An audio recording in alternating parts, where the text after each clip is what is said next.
1, 2, 3, 4, 5, 6, 7, 8, 9, 10. Royal Blue Podcast Soundcheck. Post-match reaction live. 1, 2, 3, 4, 5, 6, 7, 8, 9, 10. Royal Blue Podcast Soundcheck. Post-match reaction live.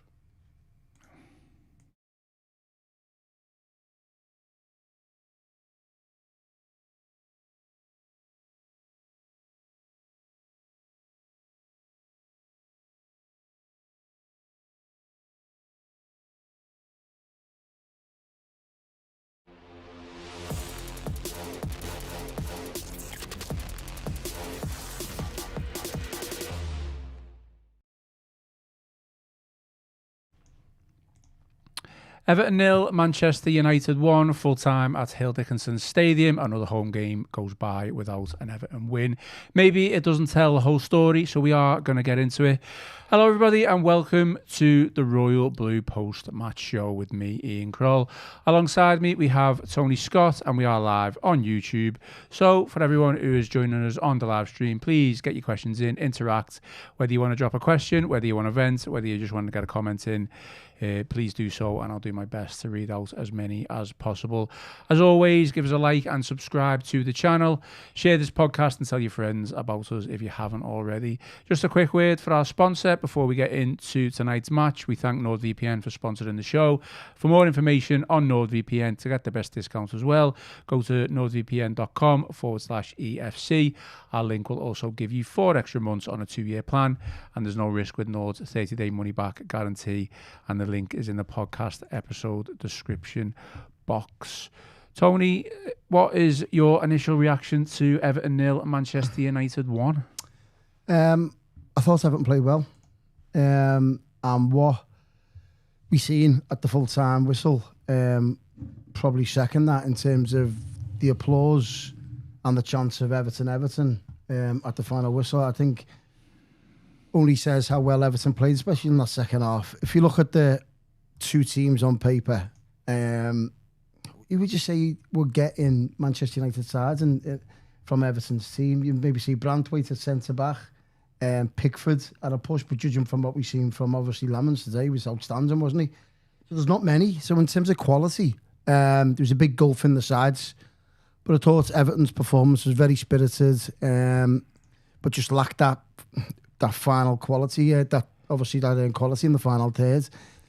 Again, I keep on emphasising it. We made a mistake in the transfer window by not signing the fullbacks, a ruthless centre forwards even.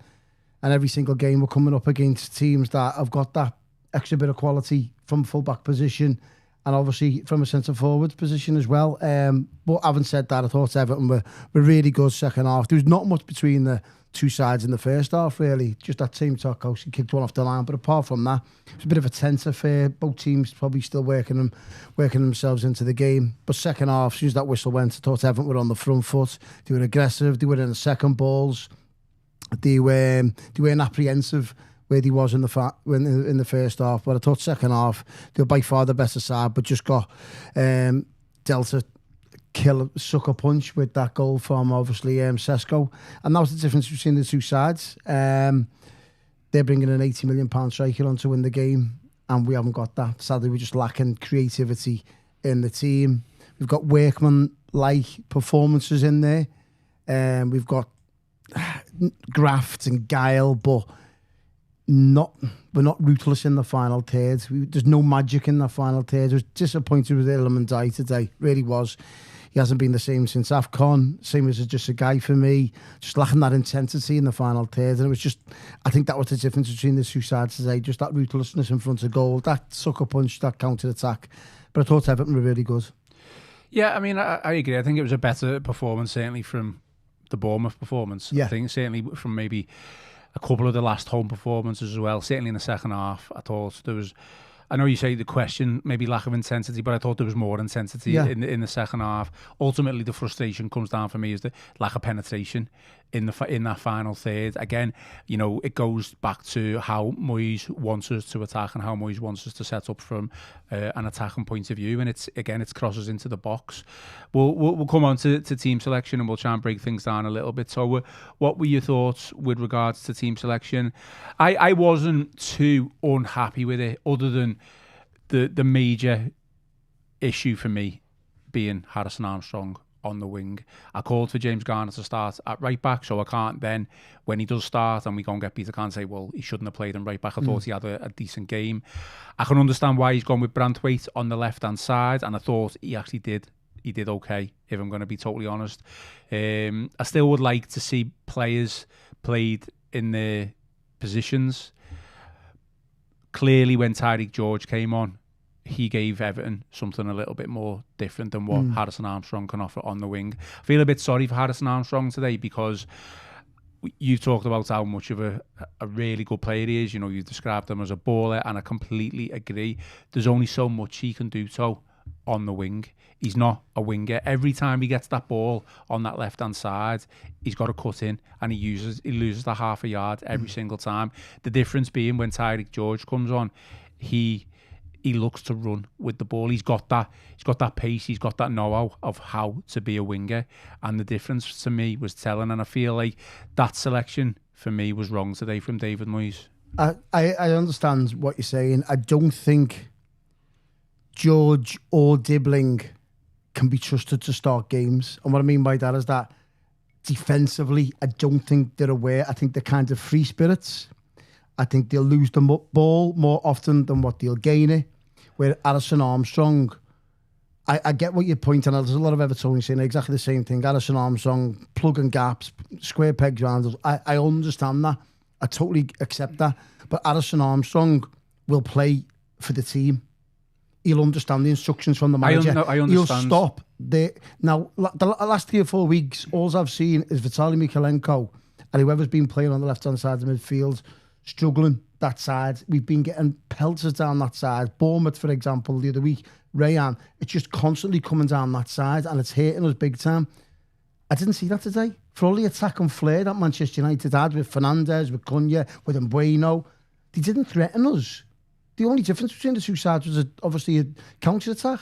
They didn't threaten us with all the quality that they possess in front of goal. They didn't hurt us, and that was due to the fact that Branthwaite was more solid defensively than Vitaly Mykolenko, and Harrison Armstrong was aware of the runner. So any fullback, their fullbacks weren't bombing on because Harrison Armstrong was covering. So I understand why Moyes went with that method of Harrison Armstrong playing there, because he's more of a team player. He's more of a footballer. He's more of an orchestrator in terms of being on the ball. Whereas in the other two, as we've just described in Dibbling and George, the more off the cuff, they'll lose the ball a lot more. And when you're playing against a quality side like Manchester United, you need to keep hold of as much as possible. And Harrison Armstrong will keep hold of the ball more than what the other two options are. No, I get that, but it also works to our detriment as well. From an attacking point of view, it slows us down. Like I say, every time Harrison Armstrong gets the ball, and like I say, I feel sorry for him. He's got to cut in. He's not a left footer. He's got to cut in on his right, and he loses that half a yard. And it's not like he's able to whip crosses into the box or take a man on that side of things. He'll win a foul, and I understand that. I get why Moyes has done it. He trusts him. He's obviously played his way into the side, and Moyes obviously feels like he needs to find a place to get him in, but it's just finding a place for a player for the sake of it for me. And Tyreek George had a cameo, if you want to describe it, that, and he had 15-20 minutes. He did okay. He did better. He was lively. But United looked a lot more scared. Certainly their fullback looked a lot more scared when he came on than maybe when Harrison Armstrong was on. And I feel a bit sly on Harrison Armstrong. I'm not slating him. No, I think he did okay. I thought he was brilliant. I thought he did a solid job in what he, in a difficult situation, in playing out of position. So I was disappointed with the substitute, and I was disappointed with the substitute, the fact that he came off, because I would have thought that Idrissa Gueye would have been the player to have come off. Harrison Armstrong goes into centre midfield and George goes in on the left. I thought Harrison Armstrong was playing really well. He was always on the front foot, always pressing. Just thought he was getting tired. He looked tired. He may have listened. Obviously, the sports science and the physios may tell you a different story, and they'll be orchestrating to David Moyes on what to do in terms of fitness. But I thought he played really well, considering he's out of position, considering he's a young player playing against world-class footballers. I thought his performance was really, really good. My thoughts on him as a player, as an individual, and his future at Everton. But I thought he was very, very impressive today, considering he was out of position. But let's put it this way. I thought, considering he was out of position, he looked more likely and more assured on the ball than what Illiman and Dye did today on the other side. I thought he was poor and Dye today, and obviously we love him, but I think he's dropped a level since AFCON. I thought it's just a guy. I just they're lacking that yard. I just think they're a little bit off it. And obviously we've lost Jack Grealish, so you're open to see where our other creative players are. Kieran Juice-Biola, I thought, was a little bit off it. He done more work off the ball than what he did on it. He was getting into some very good positions where he had the ball on the final third.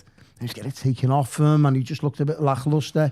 But I think the final ball on some of the players was poor. But again, for me, so we can blame and focus on individuals like I have done there with Harrison Armstrong, and again, I'm not slagging him off. You're obviously looking at Illiman and Dye. I think it fundamentally goes down to how Moyes wants us to create and how to build play and create chances. And it just goes back to crosses into the box. How many times are we getting crosses into the box? No one's there to get on the end of them. Well, we haven't got creative players. There's lack of penetration. Yeah, I know, but we haven't got creative players. We have got creative players. We've got Kieran Juice-Biola, we've got Harrison Armstrong, we've got Illiman and Dye. They are creative players for me. I get what you're saying, but they're not. The manager's got to find a way. I understand that. The manager's got to find a way with these group of players of being able to create space in behind. I mean, we say it every single time. Look, I don't want to overreact today. It's a defeat, and it's frustrating more than anything because I thought it was a better performance than what we've seen. It's against a United team who, I don't think they were that much better than us, but they've obviously got a little bit of momentum from the new manager bounce, and Carrick's obviously, instilled a bit of belief in them, and now they're basically, 5-6 weeks ago they were where we were in the league, and that run of 5 or 6 games now was propelled of being undefeated, winning 5 out of 6, isn't it? Yeah. Propel them up to a Champions League spot. They've taken their chance. There's a lot of teams in and around us in the league who win a game, lose a game, win a game, lose a game. But Man United have gone on and taken their chance. Players. But they have got the players. There's no question about that. They've got world-class footballers. They've got Brian Mbeumo, who they spent 50 million on. They've got Matthias Cunha, who they spent about 60 million on. They've got Sesko, who they brought off the bench, who was 80 million. We spent 80 million in the summer alone on about 7 or 8 players. That's the big difference here. That Moyes at the moment, I've seen a lot of criticism, and listen, rightly so. I thought a substitution today I didn't agree with. And obviously some of the tactics, I'm looking to see a little bit more from him. But at the moment where we are just hovering around the relegation, about the European spots, it's incredible. With this group of players, considering we haven't got a full-back to our name, quality-wise, we haven't got a quality striker to our name, and we're still hovering around the European spots. And I'm referencing and using an analogy is that he's turning water into wine, and he can't turn it into champagne unless he gets the right grapes. Because he just needs them. He needs them players. He needs attacking fullbacks. He needs a clinical centre forward. He needs Jack Grealish back in the side, and then we can judge him in terms of let's criticise his tactics, let's criticise his substitution. Then we can do that. But that performance today was very spirited. It was Everton-like in terms of the crowd are engaging with the players. They were interacting with him. You could sense it, and that's why they were applauded off the pitch. You don't see that many times with Hill Dickinson this season when they've been beaten or they've had a draw where they've been applauded off the pitch, and I think that's only I think they deserve that today in terms of the recognition from the supporters. No, look, that's the positive that I want to take from the game. It's a frustration, obviously, that we've lost, and we haven't won again since December now. Was that 7 home games without a win? So it is a concern. There's no question about that. It was a tough evening. Really, there was, I don't think Man United were much better than us, as we've said. The problem that I see now, so just looking a little bit ahead, is that we do go into a really tough run of games now. So we've got Newcastle coming up away. That's going to be tough. Burnley, okay, they're fighting relegation, but we know what they're going to do. They're just going to sit in next week against us. We can't break teams down when they do that. I mean, not many teams in the Premier League. A lot of teams in the Premier League struggle, but obviously with the lack of quality or creativity up front that we've got, that's going to be a hard game against Burnley, and then even after that it's Arsenal, Chelsea. So I just envisage we need to obviously pick up points, but the next 5-6 we could feasibly drop down a couple of places. Yeah, we could. And listen, I think we were both in agreement in terms of where we're going to finish this season. It'll fluctuate between 8th and 14th, 8th and 15th, and we'll keep on doing that all season because we haven't got the consistency within the quality of players within the squad. because we're not going to go on a run of winning 5 or 6 like Manchester United have done, because we haven't got a Brian and Bruno, we haven't got a Bruno Fernandes, we haven't got an £80 million striker to come off the bench, we haven't got a Matheus Cunha. It is what it is, and that's why they've gone from where Everton were and got 5 or 6 on the spin.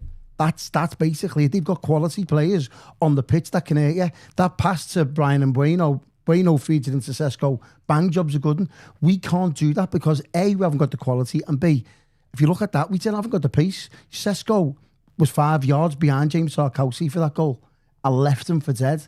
We've got no pace in the side. And this all comes down to recruitment, which obviously we spoke about in depth. Okay, so let's look at the United goal a little bit, because I don't think this is anything new. For me, it's a little bit of a common theme. I mean, look at Bournemouth last week. Yeah. We got done on the counter. Very similar situation for me, where we came out of the traps, came out of the blocks in the second half, and we were definitely the better team. Pushing. I wouldn't say we were going gung-ho, but we were certainly pushing more than what United were.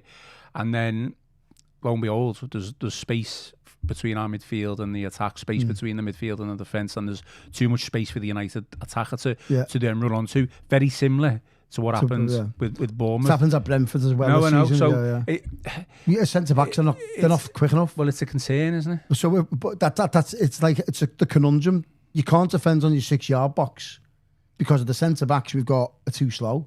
So we can't do that because obviously the fans can kick off. You can't just sit on your 6-yard box at home because the defenders are too slow. So the defenders are pushing up the pitch because they want to try and win the game of football. But with that, there's the opposite side, that the negative side of that is that you can be done on the counter attack because you're too slow, and that's what we've seen.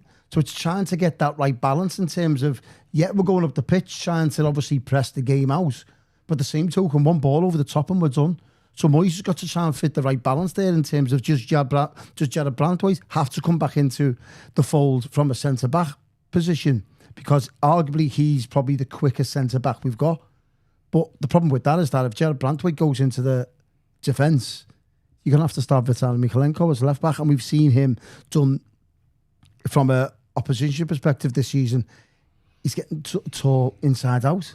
So it's like, what do you do? It's a conundrum for David Moyes, and that's why he gets paid to make these decisions. What I would say is, and I should have checked this out really before I came on this pod. I didn't have the chance, but I'm sure I'll be right in it. How many times have we changed our back line within the past 10 games? I reckon we've probably changed it every single time. I think, I'm not just saying. I know some of them have been forced. Yeah, some have been, but I think it's not just Everton.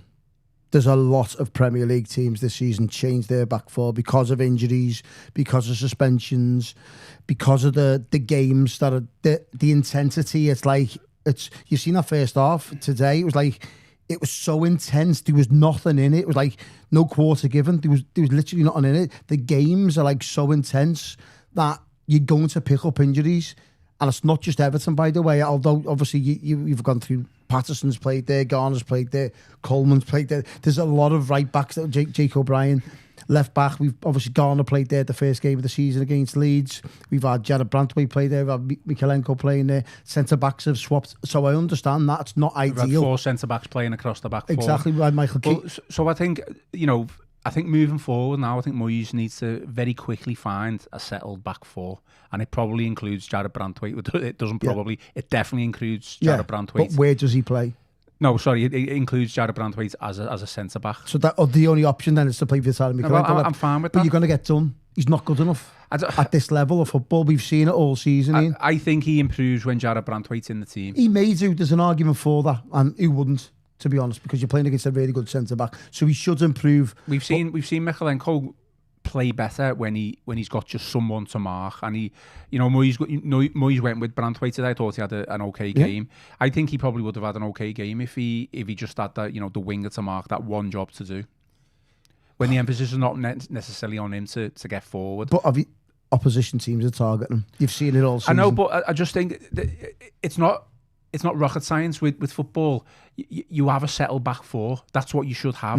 And okay, sometimes it has to change because of injuries and suspensions. It can't be helping. It can't be helping the situation at all. We're conceding too many goals at home. Now I know, okay, we only conceded one today, but that's 19 now, I think, at home this season. We've only conceded 12 away from home. 19's far too many.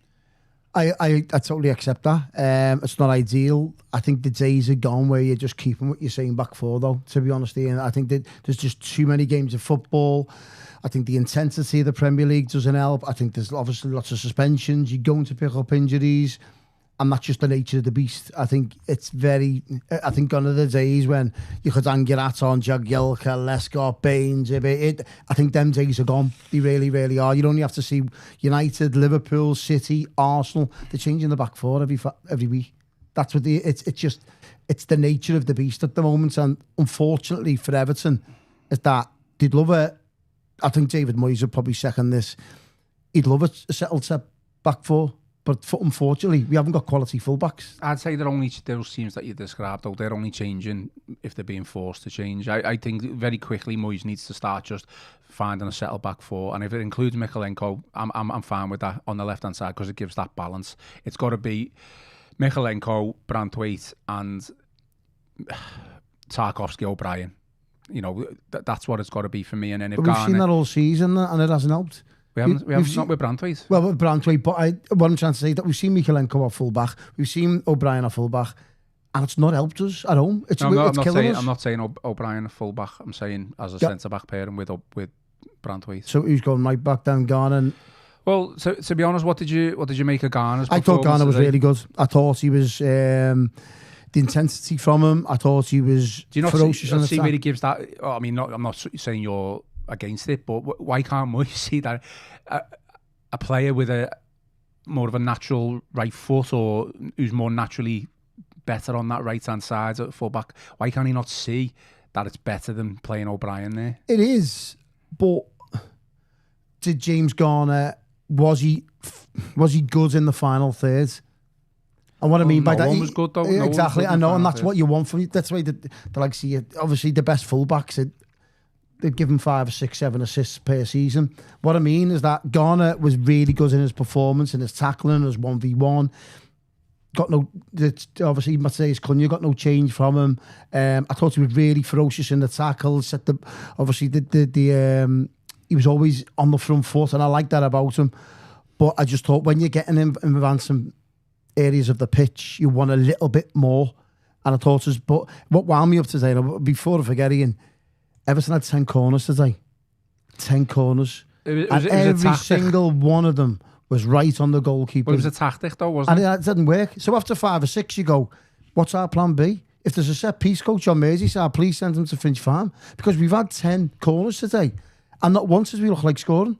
The goalkeeper was just, thank you. And you're going, hang on, if it hasn't worked after 4 or 5 and the goalkeeper looks at really comfortable and commanding, let's mix it up. Let's go short or something. I agree with you. I think they tried to do that eventually. I think that delivery from Garner, some of the deliveries from Garner were quite poor. They were just straight into the keeper's arms, or he was easily able to punch them out.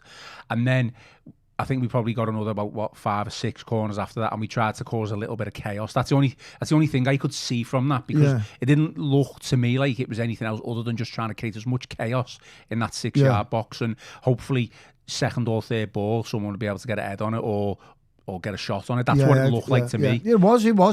I think they were all aimed for trying to, i.e. like Declan Rice takes his corners in, whips them in right on the money, right in the 6-yard box.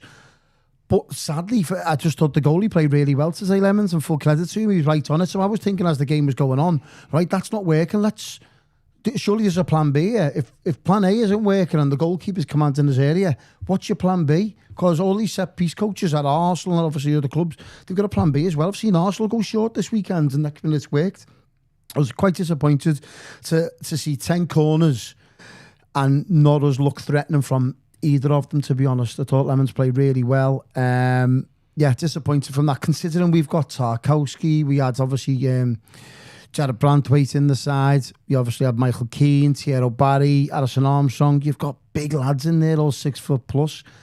And to not look promising from 10 corners.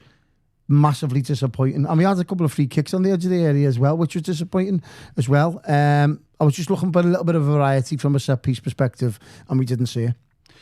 Yeah, I'll just try and run through some comments very quickly. So Andy Walker says, toothless up front, usual lack of pace and creativity. Never really threatened them up front despite all the corners. Going to be a long slog for the rest of the season.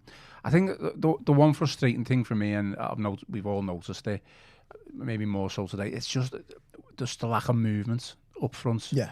And that's not just Barry, weirdly for me, say like a Kiernan Dewsbury-Hall's got the ball in the middle of the park. He's got a bit of space. I'm just using Ndiaye as an example here. He's got his back to goal and he's kind of waiting for Dewsbury-Hall to pass it to him so then he can kind of take over the next phase of play. For me, Ndiaye should be running with Kiernan Dewsbury-Hall so he could get in behind on the shoulder of the last defender. Same with Barry, same with Armstrong, who was playing on the wing, but obviously that's not his game. I just think it's very static. There's no movement, and when that happens, what are you expected to do? You get the ball to the wing and you try and cross it in, and it's just so easy to defend against. I agree. I think we're very pedestrian. I thought we're discombobulated, we're disjointed up front. It just looks all a bit of a mess. There's no plan, is there? Other than just try and get the ball into the box. And I feel although he has deserved criticism, I do feel sorry for Barry at times because I just think what's he expected to do? I understand that. He was winning some flick-ons. He worked his backside off, to be fair. Everyone did today. Better performance. Yeah. I think that's the only thing I can take from it. You come out the ground thinking, if we play like that, more often than not, you'll win more games than you lose. Yeah. But the fundamental problem is that you need to score goals in order to win games of football, and we just don't look like scoring because we haven't got that quality in the final third. We're desperately lacking it. And I think Jamie Carragher said it today on Monday Night Football, that David Moyes has got this squad to where it is, and it needs help. It needs that extra quality in the final third, that little bit of sprinkle of stardust up front that's going to score you 10 goals from now to the end of the season. I was banging the jump for it in January. Listen, we don't know what the financial situation is with PSR and whether we had funds or not, or whether they're keeping the powder dry till in the summer. But it was a fantastic opportunity for us in January. We're sitting in a really comfortable position, 8th in the Premier League at the time, and we're just desperately lacking that quality fullback or a ruthless centre forward just to help the lads out, and that's what you were looking for. It hasn't happened, and now we're left where we are. I was hoping to see a little bit more, but again, fundamentally, the difference between the two sides today was just that ruthless streak in front of goal from Sesko. Shows a bit of pace, something that we haven't got, and ruthlessness in front of goal, something we haven't got. I just want to see the manager try and mix it up a little bit, the way we build up our attack and play. It just seems to me that anytime we get control of the ball, it always ends up back with the defence, and then that's when we start building play up, and it's so slow, it's so pedestrian. There was times there today actually where we were in promising positions in the final third, and our first instinct was to either pass it sideways or pass it back, and there wasn't any risk in anything that we tried to do. Certainly in the first half, I think maybe more so in the second half, we looked a little bit more like we had a bit more of an attacking threat. It's just frustrating. And like sat there, certainly with the referee's performance as well. Touch on that a little bit. It was really bizarre, if I'm being totally honest, some of the decisions that he was making. Not suggesting that he cost us the game completely, but he didn't help. He didn't help proceedings. No, I thought he had a really poor performance from Darren England today. I'll always stick up for referees because I know how very difficult of a job it is to officiate. I actually do it myself from time to time, and it is a tough gig.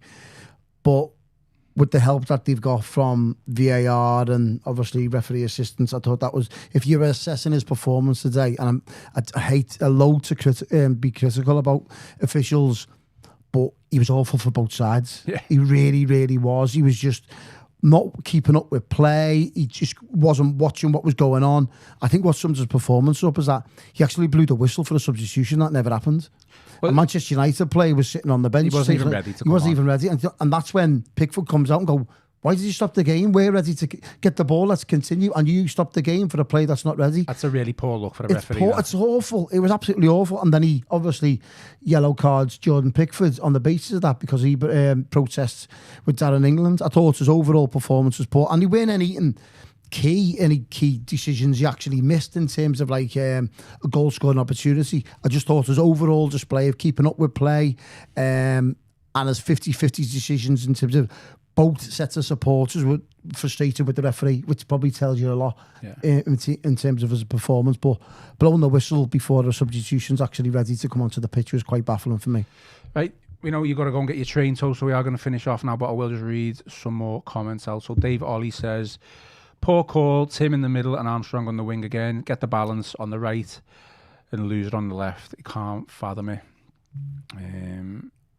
Paul Roberts says, playing Armstrong at left wing, a centre-back at left-back, not putting on subs.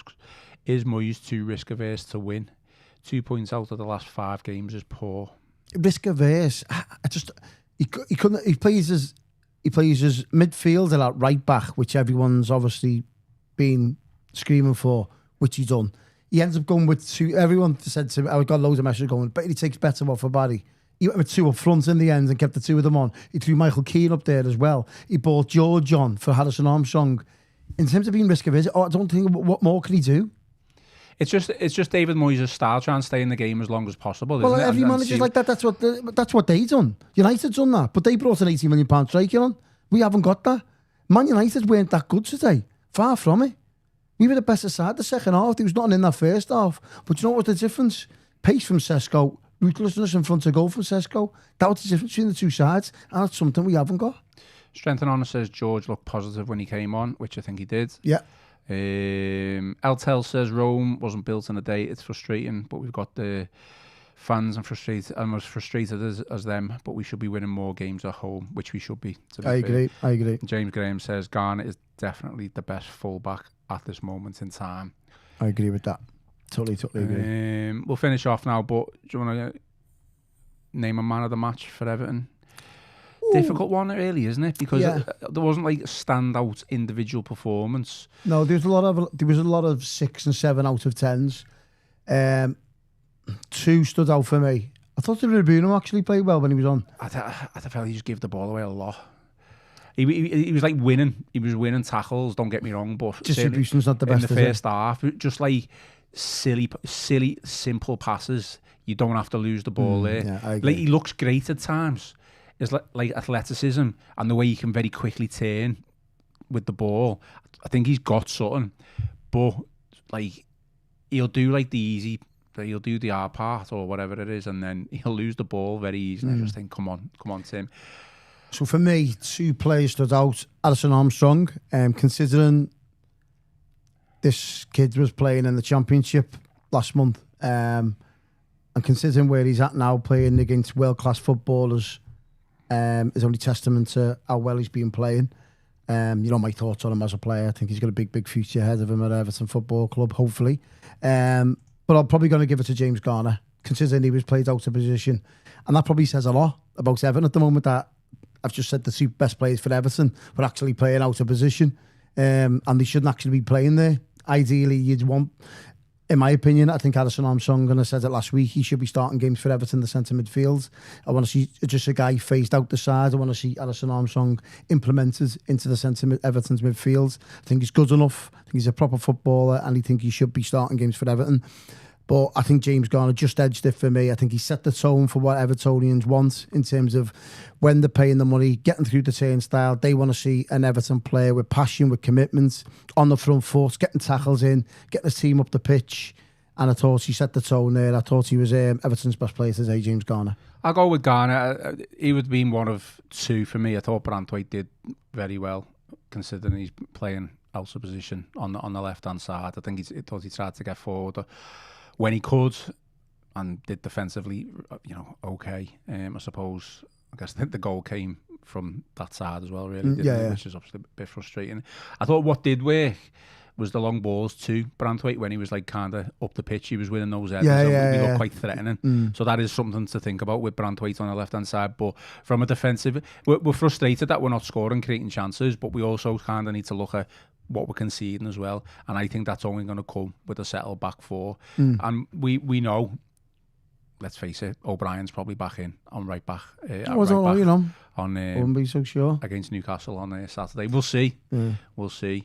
Okay, we will finish it there. Thank you for everyone who's joined us for the live stream.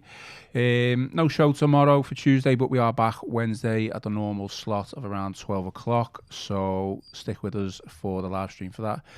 And wherever you get your podcasts on Apple and Spotify. And remember to give us a like and subscribe to all our Royal Blue platforms. Frustrating toe, obviously, but, you know... It was frustrating, but just a final word from me. I think what big testament for Everton is that they were applauders off the pitch today. They definitely were. Chance of Everton right round the stadium. South stands were applauding. And if we perform like that from now to the end of the season, we'll win more games than what we lose. Okay, well, that has been today's Royal Blue podcast. Thanks for Tony for coming on. I've been Ian Croll. This has been your post-match show on the Royal Blue podcast, and we will see you soon.